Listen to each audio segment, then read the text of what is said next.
नमस्कार किया रुक्मिणी जी ने भी, पर कहा देखो नाराज मत होना, हमारा भक्त विचित्र है और कोई भागवतिक चिन्ह नहीं, कोई तिलक नहीं, कोई कंठी नहीं, और परस्पर व्यापार की चर्चा करनी है। रुक्मिणी जी ने कहा ऐसा कौन भक्त की भगवान की चर्चा नहीं कर ली, तो कंठी तिलक नहीं, कोई भागवतिक चिन्ह नहीं, बस संसारिक वार्ता करनी। जो ही झनन भनन करके भगवान प्रकट हुए रुक्मिणी जी के। हरिपाल जी ने देखा इतना धनी, आज तक ऐसा धनी हमने नहीं देखा, जितने आभूषण भगवान सेठ रूप में और उनकी पत्नी के रूप में रुक्मिणी जी।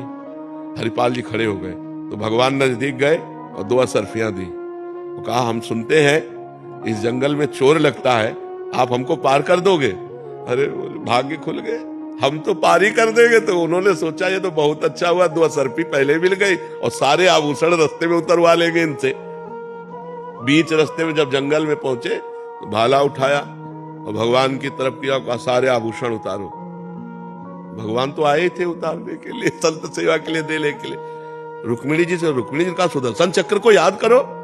बोले इस समय सुदर्शन चक्र नहीं, बोले यही वो भक्त है जिसके लिए हम आए हैं। बोले प्रभु भक्त कैसा? बोले पहले सब उतार दो। उतार, अब अंगूठी नहीं उतारे, उनका उतारो अंगूठी, इससे 5 संतों का भोजन होगा। तो भगवान ने कहा समझती हो, अपना सर्वस्व संतों को लुटा करके, और जो धर्म विमुख जन है उनका धन लेकर संतों की सेवा में लगाते थे। तो अब जब ये बातें होने लगी तो हरिपाल जी चौंक गए। तो उनका तुम चिंता मत करो, तुम जिसको इष्ट मानते हो वही मैं तुम्हारा इष्ट हूं।